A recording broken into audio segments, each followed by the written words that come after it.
lorsque la parole de Dieu est mise de côté, bien aimé, chacun va ouvrir une usine de fabrication de bénédiction. Comme avec Dieu, ça ne vient pas, alors je vais quand même essayer d'entreprendre ceci. Quelqu'un va certainement te proposer le mariage dans la rue, tu vas l'accepter. Tu vas accepter ça même. Parce que tu te rends compte qu'avec Dieu, ça ne vient pas. Bien aimé, c'est l'épée de pierre que tu as entre tes mains. Il faut faire attention. Ça va terminer par le sang. Tu vas saigner un jour. Parce que l'erreur que tu vas commettre va t'amener à saigner. Mais heureusement que le Seigneur regarde tout ce qu'on fait. Vous savez, la parole que tu écoutes ce matin, bien-aimé, ça ne va pas t'amener à aller commettre l'erreur pour dire non, le Seigneur va guérir. Bien-aimé, il y a des choses que Dieu laisse parfois.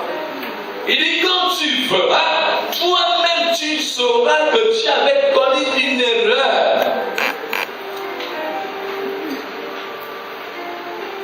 Est-ce que quelqu'un me suit ce matin? Amen. Est-ce que quelqu'un me suit ce matin? Amen. Bien-aimé, c'est un domaine sensible, le mariage. Et ça fait des ravages dans les églises. Le mariage est très sensible, ça fait des ravages. Parce que tu veux être avec quelqu'un. Bien-aimé, est-ce que tu sais, est-ce que vous savez qu'il y a des moments. Vous savez, lorsque j'ai commencé à avoir des problèmes, j'enviais même les célibataires. J'ai dit, si je pouvais être comme tel frère, il est seul. Oh Seigneur, qu'est-ce qui m'a pris? Mon Dieu, on ne pouvait plus reculer. Jésus est là. Jésus était là. Il a guéri mon cœur. Mais c'était difficile.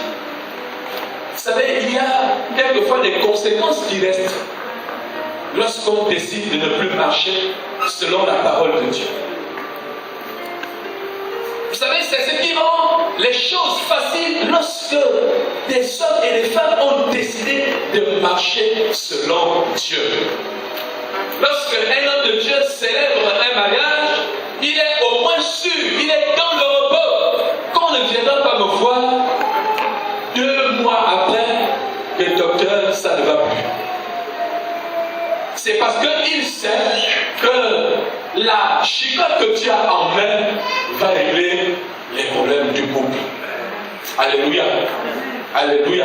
Amen. Lorsque vous avez des problèmes, nous avons des problèmes dans nos familles, quelquefois on est étonné de voir comment les enfants de Dieu réagissent. On est parfois étonné, ou encore même parfois pendant nos réunions. Je vous dis, quelquefois, on a des réactions de Pierre avec l'épée en main. L'épée est encore dans la bouche. Dès que tu commences seulement à parler, tu vas cisailler les autres. C'est le sang qui... Dès que tu parles, c'est le sang. On ne voit que le sang part. Vous ne connaissez pas ce genre de personnes. Dès qu'il parle, c'est le sang qui coule. Le sang qui coule, on ne le voit plus aujourd'hui. Mais ça coule dans les cœurs. Bien-aimé, il y a un enfant de Dieu, c'est quelqu'un qui marche selon la parole de Dieu. Même si c'est dur, mais c'est la parole de Dieu. Amen. Alléluia. Même si c'est dur, c'est la parole de Dieu. Je suis sûr que lorsque vous regardez un homme comme ça qui s'intègre, vous allez voir qu'au bureau, il y a certainement des gens qui vont encore essayer. Ils vont encore essayer, ils se disent, bon, oui, mais tu as quoi, mais qu'est-ce que ça veut dire? Ça ne veut rien dire. Je vais encore essayer. Mais lorsque, bien aimé, vous voyez, lorsqu'un homme refuse ce genre de choses, ça ne veut pas dire qu'il n'est pas intéressé. Est-ce que vous comprenez? Il ne vous est jamais arrivé d'être tenté? Oui, la tentation, c'est tout le monde. Alléluia. Même les pasteurs sont tentés. Ah, ça vous choque un peu. Ça vous choque. Mais vous savez pourquoi les pasteurs sont tentés? C'est un pasteur qui marche selon la parole de Dieu qui est tenté. Alléluia. Lorsque le diable sait que tu veux glorifier Dieu, même si tu es faible, le diable sait que tu veux glorifier Dieu, il va amener. Surtout quand le diable sait qu'en ce moment tu as faim, c'est là où il va se pointer devant Jésus pour dire, ah, mais fabrique un peu ces pierres, transforme ces pierres en pain.